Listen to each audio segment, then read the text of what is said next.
JCERT के DG school में आपका स्वागत है। मैं राजीव रंजन। आज की इस वीडियो में मैं आपको यह बताऊंगा कि संतति में लिंग का निर्धारण कैसे होता है, यानी संतान लड़का है या लड़की है, इसका निर्धारण जन्म से पहले कैसे होता है। तो आइए हम इस चीज को देखते हैं।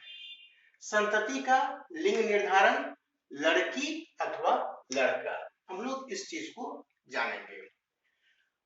तो यह जानना काफी दिलचस्प है कि जन्म से पहले ही निषेचित अंडाणु अथवा युग्मनज में ही संतति के लिंग निर्धारण का संदेश छुपा होता है। यानी निषेचित अंडाणु अथवा युग्मनज में ही यह निश्चित हो जाता है कि संतति लड़की होगी अथवा लड़का होगा। यह कैसे होता है? तो हम लोग जानते हैं कि कोशिकाओं के केंद्रक में गुणसूत्र पाए जाते हैं। तो मानव कोशिका के केंद्रक में भी गुणसूत्र पाए जाते हैं और मानव कोशिकाओं के केंद्रक में जो गुणसूत्र पाए जाते हैं उनकी संख्या होती है 46 गुणसूत्र पाए जाते हैं, यानी 23 जोड़े। यह गुणसूत्र हमेशा जोड़े में होते हैं और मानव कोशिका के केंद्रक में गुणसूत्रों की संख्या 23 जोड़े होते हैं। अब इस 23 जोड़े में से 22 जोड़ा गुणसूत्र जो होता है उसे हम लोग कायिक गुणसूत्र कहते हैं। 23 जोड़े गुणसूत्र में से 22 जोड़े गुणसूत्र जो है वह कायिक गुणसूत्र है और बाकी जो बचा 23वां जोड़ा, वह जो एक जोड़ा बचा उसे हम लोग लिंग गुणसूत्र कहते हैं। 23वें जोड़े यानी अंतिम जोड़े को या एक जोड़ा जो बचा उसे हम लोग लिंग गुणसूत्र कहते हैं। और यह जो लिंग गुणसूत्र होता है या तो XX के रूप में या XY के रूप में होता है और इसी लिंग गुणसूत्र से संतति का लिंग निर्धारण होता है। यह जो लिंग गुणसूत्र है, एक जोड़ा जो XX या XY के रूप में होता है, इसी से संतति का लिंग निर्धारण होता है। कैसे होता है हम लोग इस चीज को देखेंगे। तो लड़कियों में जो अंडाणु होता है उसमें हमेशा XX गुणसूत्र होता है। अंडाणु में हमेशा XX गुणसूत्र होता है और शुक्राणु में हमेशा XY गुणसूत्र होता है। अंडाणु में XX गुणसूत्र और शुक्राणु का जो लिंग गुणसूत्र होता है वह हमेशा XY होता है। अब यहाँ पर हम लोग देख रहे हैं इस चित्र के माध्यम से, यह पुरुष का चित्र है और यह महिला का चित्र है, यानी यह पिता का चित्र है और यह माता का चित्र है। तो जैसा कि हमने बताया कि पुरुषों के शुक्राणु में जो लिंग गुणसूत्र होते हैं वह XY के रूप में होते हैं। तो यह पिता का गुणसूत्र है XY, लिंग गुणसूत्र X और Y है। अच्छा, अंडाणु में मैंने बताया कि गुणसूत्र हमेशा XX होते हैं, समान गुणसूत्र होते हैं। तो माता में जो गुणसूत्र होगा वह XX होगा। अब देखिए, जब भी निषेचन की प्रक्रिया होगी तो निषेचन की प्रक्रिया में क्या होता है, अंडाणु और शुक्राणु का संलयन होता है। निषेचन की प्रक्रिया तो यही है, अंडाणु और शुक्राणु का संलयन वही निषेचन है। तो जब संलयन होता है यानी निषेचन होता है तो एक जोड़ी गुणसूत्र बनता है। निषेचन के पश्चात एक जोड़ी गुणसूत्र बनता है। अब मान लेते हैं कि यहाँ पर शुक्राणु और अंडाणु का संलयन होता है। तो जैसा कि मैंने बताया, शुक्राणु में जो गुणसूत्र है वह XY के रूप में और अंडाणु में जो गुणसूत्र है वह XX के रूप में। अब क्या होगा, यदि X गुणसूत्र वाला शुक्राणु, हमेशा अंडाणु का जो निषेचन होता है वह शुक्राणु के द्वारा होता है, तो यदि X गुणसूत्र वाला जो ये शुक्राणु है, X गुणसूत्र वाला ये शुक्राणु अगर ये अंडाणु का निषेचन करेगा, X गुणसूत्र वाला शुक्राणु यदि यह अंडाणु का निषेचन करेगा तो अंडाणु में तो हमेशा XX गुणसूत्र है, अंडाणु में हमेशा XX गुणसूत्र है और शुक्राणु में जो गुणसूत्र है वह XY है। शुक्राणु में गुणसूत्र XY है और अंडाणु में जो गुणसूत्र है वह XX है।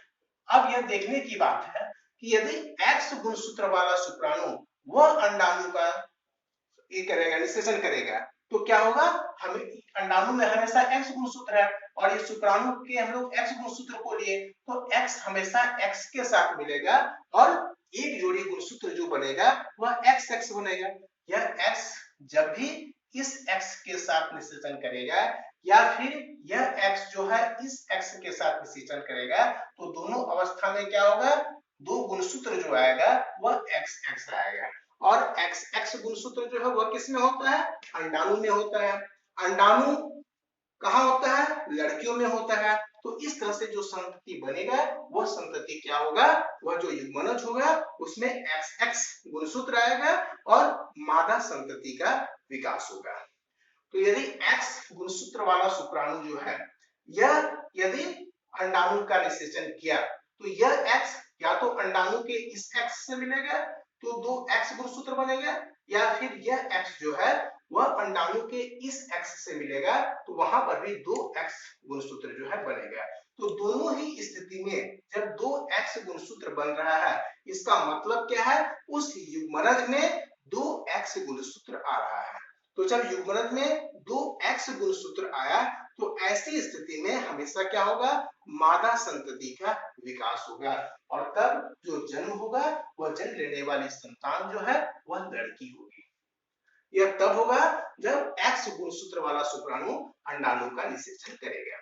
अब यदि Y गुणसूत्र वाला शुक्राणु अंडाणु का निषेचन करेगा तब क्या होगा, तो Y गुणसूत्र वाला शुक्राणु यदि अंडाणु का निषेचन करेगा तो यह Y या तो अंडाणु के इस X के साथ या फिर अंडाणु के दूसरे X के साथ संलयन करेगा और दोनों ही स्थिति में क्या होगा, एक Y और एक X आएगा। तो उसी स्थिति में XY गुणसूत्र जो है वह बनेगा और XY गुणसूत्र बनने का मतलब है कि क्या होगा, वह मादा वह जो XY गुणसूत्र बना इसका मतलब क्या होगा कि उस युग्मनज में एक गुणसूत्र X है और दूसरा गुणसूत्र Y है।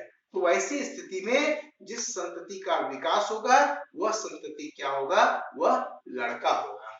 तो यदि Y गुणसूत्र वाला शुक्राणु जो है ये यदि अंडाणु का निषेचन करेगा तो वैसी स्थिति में दोनों ही स्थिति में एक गुणसूत्र X का आएगा और दूसरा गुणसूत्र जो है Y का आएगा।